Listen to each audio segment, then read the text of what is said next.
இதுதான் avocado tree. இது கிரவுண்டில் ஒரு 40 டிகிரி டெம்பரேச்சரில் பயிர் பண்ணியிருக்காங்க. இது ஜெம்மாஸ் வெரைட்டி. இது பல்ப் க்ரீன், அது கோல்டன் க்ரீன். இது ஃபியூர் ஆஸ், மெக்சிகன் ஆஸ் சொல்லுவாங்க. ஸோ எல்லாமே இங்கே வந்திருக்கு பார்த்துக்கோங்க.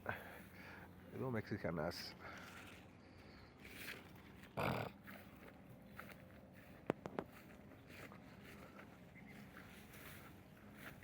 இங்கே வந்து தென்னைக்குள்ளே ஒரு இன்டர் கிராப்பாக பண்ணியிருக்காங்க.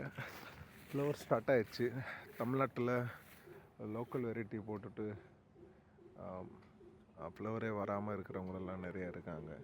ஆனால் நம்ம இங்கே பாருங்கள், இது டிகேடியில் கிராஃப்ட் பண்ண ஒரு வெரைட்டி.